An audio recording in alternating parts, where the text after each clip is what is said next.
Bon, on demande de résoudre donc valeur absolue de x plus y plus valeur absolue de x moins y égale 4.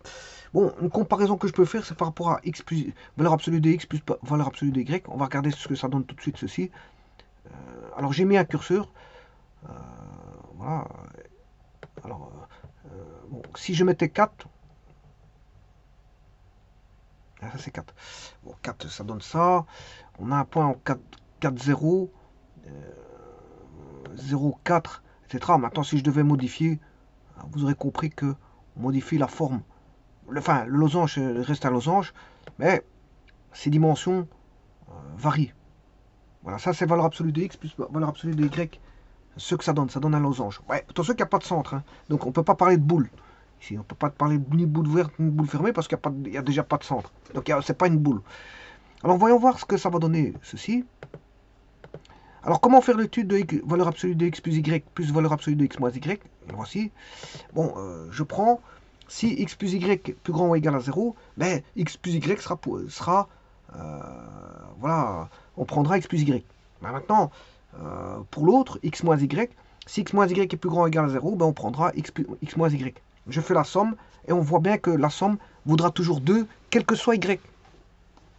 Quel que soit y appartenant à R. Bon, mais d'après ceci, si x est plus grand et si x plus y est plus grand ou égal à 0, ça implique que le y il vaudra toujours 2. Il vaudra toujours 2. Donc le x on le connaît, il vaut toujours 2. Quel que soit y, on aura toujours 2. Alors 2 plus y plus grand ou égal à 0, ce qui implique que y plus grand ou égal à moins 2. Voilà. Le suivant, donc c'est la deuxième ici. Si x moins y plus grand ou égal à 0,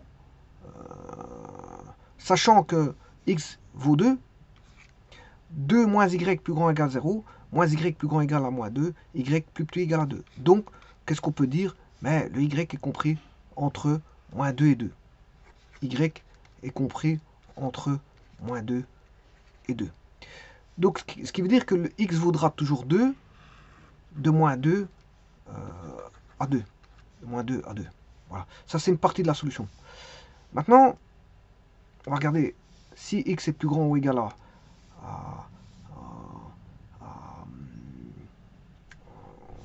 si x plus grand ou égal à 0, on a x plus y.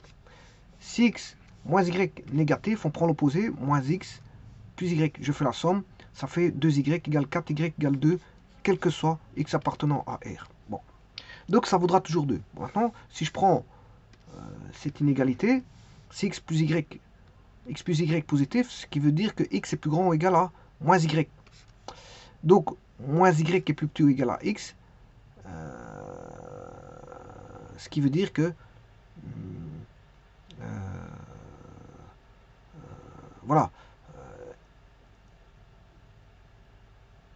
je ne sais pas pourquoi j'ai marqué l'autre. Ouais, l'autre c'est pour ça c'est pour le premier. Donc, mais le y vaut 2. Voilà, le y ici, dire moins y plus petit ou égal à x, sachant que le y vaut 2, c'est moins 2 plus petit ou égal à x. Donc ça veut dire que x est plus grand ou égal à moins 2. Voilà, ça c'est une chose. Il y en a un qui me donne x plus grand ou égal à moins 2.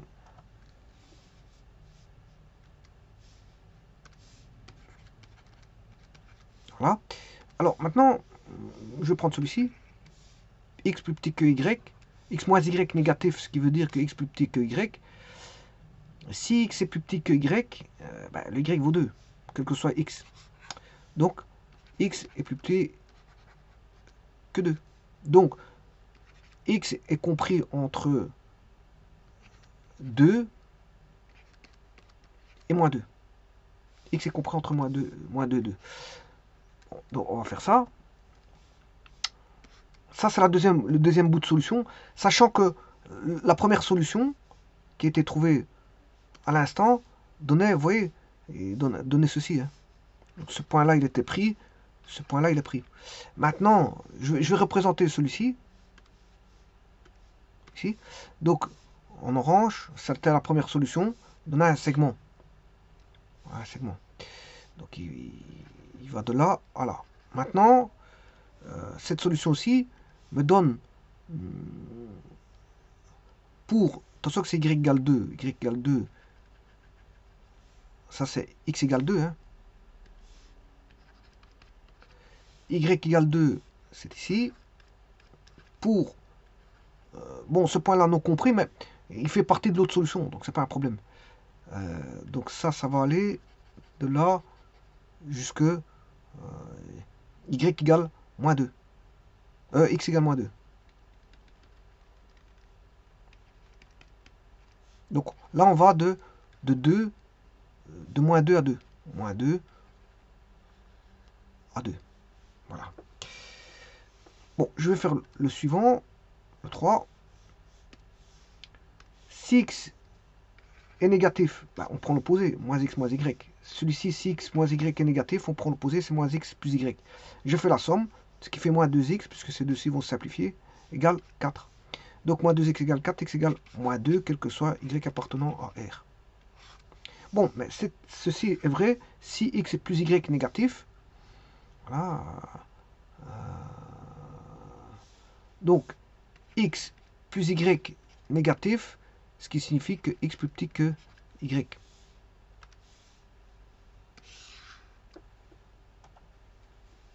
Si je prends le premier point, x plus y négatif, alors x vaut moins 2. Moins 2 plus y négatif, y est plus petit que 2. Voilà. Donc on sait bien que y sera plus petit que 2. Donc on avait déjà ça. Hein. On avait ceci. En x égale 2. Voilà. Ensuite on avait ceci.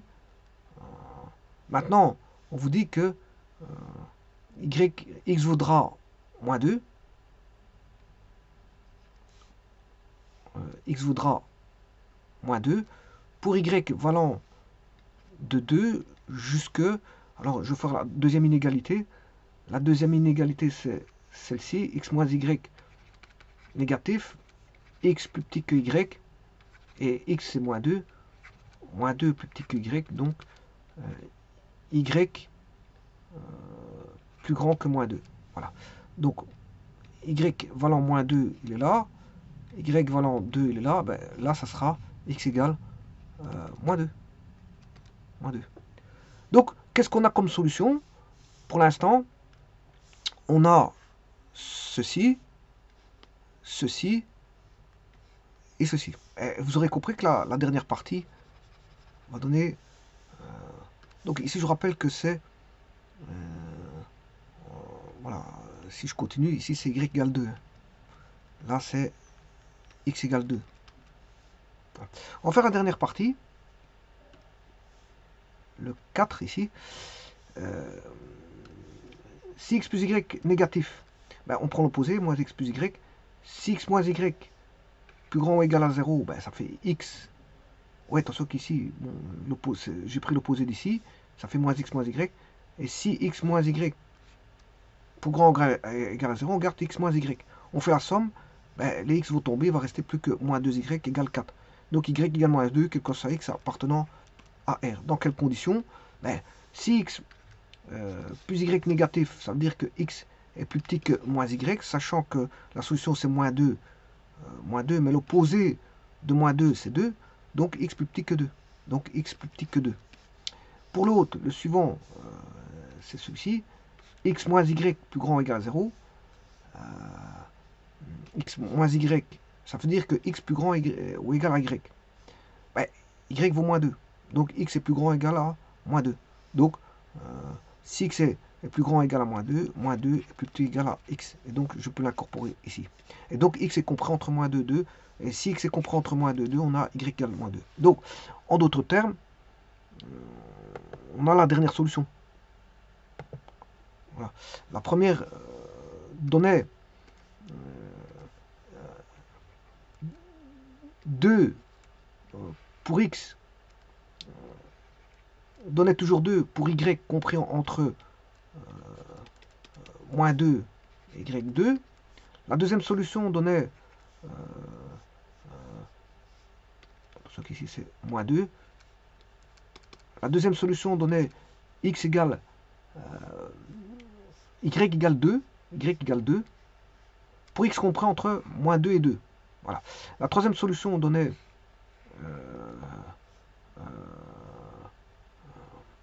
x égale moins 2, pour y compris entre 2 et moins 2. Et la dernière solution, c'est la dernière solution qui est ici, ben, x est compris entre moins 2 et 2, et on a y égale moins 2. Donc y égale moins 2, c'est ici, entre x égale moins 2, 2. Donc on a un carré, si vous voulez. C'est un carré. Bon, on va voir ça tout de suite. C'est un carré. Donc, on n'a plus un losange. Ici, vous voyez qu'on avait un losange quand on met valeur absolue de x plus valeur absolue de y. Bon. Alors maintenant, on va voir ça tout de suite. Regardez bien. Je vais mettre la solution. Elle est là. Vous voyez que ça donne bien un carré. Mais attention que ce n'est pas une boule, parce qu'il n'y a pas de centre. Donc autant valeur absolue de x plus valeur absolue de y vous donne un losange. Voilà. Mais ici, ça ne donne pas un losange. Ça vous donne un carré. Un carré. Alors, maintenant, on va regarder ça. Je vais m'intéresser au carré. Donc, je vais mettre le... Bon, ça, j'ai pas besoin, mais non plus. Bon, je vais mettre l'équation x égale 2, y égale 2, y égale moins 2, x égale moins 2. Mais le problème, c'est pas toutes les droites qu'il faut prendre. Parce qu'en fait, il faut prendre 2 dans l'intervalle. Voilà. On prend 2 dans l'intervalle x égale moins 2, y égale moins 2. Puis on prend y égale moins 2 dans l'intervalle. Attention qu'ici, j'ai pas retiré le bon. Y égale 2, il faut enlever celui-ci. Ensuite, j'enlève le suivant, y égale moins 2. Voilà. Puisque la solution, c'est dans l'intervalle.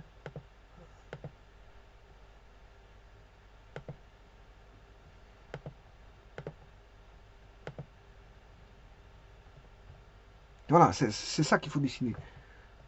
Voilà. Dans l'intervalle moins 2, 2, x égale, l'intervalle bien sûr en x, mais j'ai y égale 2. Dans l'intervalle moins 2, 2, j'ai y égale moins 2. Voilà. Donc si je devais retirer ce segment là, j'ai dessiné ceci. Puis, bien sûr, je le complète par des segments. Ici, c'est un segment. Voilà. Bien sûr, il faut prendre le point moins 2, 2. Point 2, 2. Là, c'est un segment. Point moins 2, moins 2. Je remets un segment ici. Moins 2, 2. Un segment. Là, il y a un segment GD. Voilà. Là, c'est 4 segments, si vous voulez. Alors maintenant, je vais vérifier. Je mets un point H sur ED. Je mets un point I sur GD. Je mets un point J sur GE, segment GE. Je mets un point K sur le segment voilà, FE. Et je vérifie si il y a bien, on a toujours 4. Effectivement, on aura toujours 4. Regardez bien. Je lance la valeur. Vous voyez que l'équation, ça correspond à l'équation C, où j'ai mis XH plus YH en valeur absolue, plus XH moins YH. Ça correspond au point H. Donc, la somme vaut toujours 4 ici. La somme vaut toujours 4. Même en E, hein, regardez, il va arriver en E. Voilà, il n'y a pas de changement, on a toujours 4.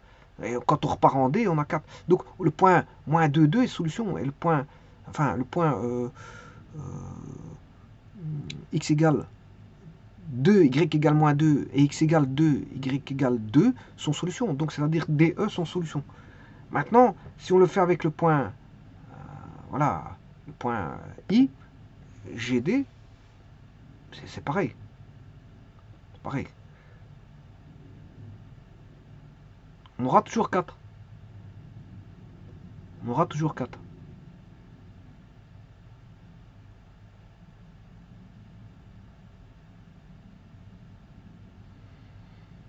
Donc, c'est solution. Maintenant, regardez pour le point J.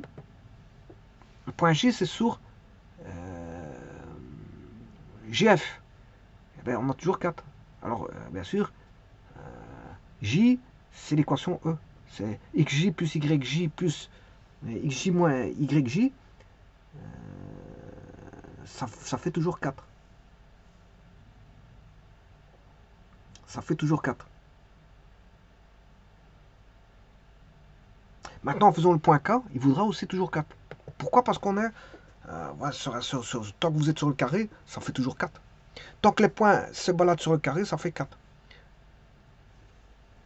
Alors maintenant, si je mettais un point en dehors du carré, ça ne fera plus 4, évidemment, parce que ça, c'est le lieu des points où voilà, c'est une espèce... Je ne veux pas dire que c'est une boule, hein, parce qu'il n'y a pas de centre. Mais disons que c'est une espèce de... Voilà. C'est un lieu de points qui est constant, en fait. C'est un lieu de points dont la somme est constante. Mais qui donne un carré. Alors, si vous voulez un lieu de points dont la somme est constante qui donne un losange, là, à ce moment-là, il faut aller chercher l'équation ici, par exemple.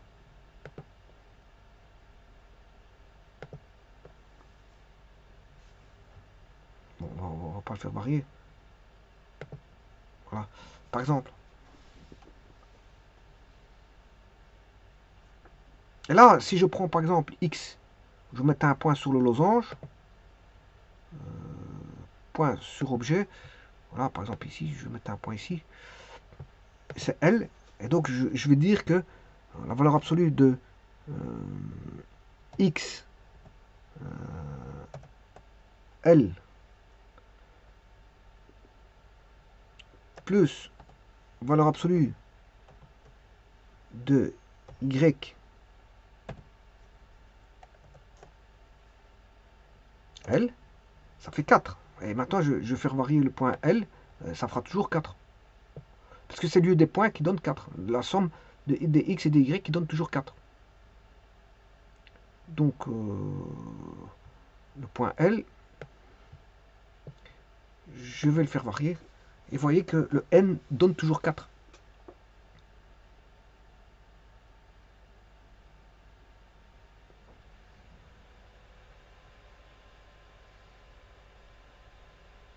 Ce point donne toujours 4.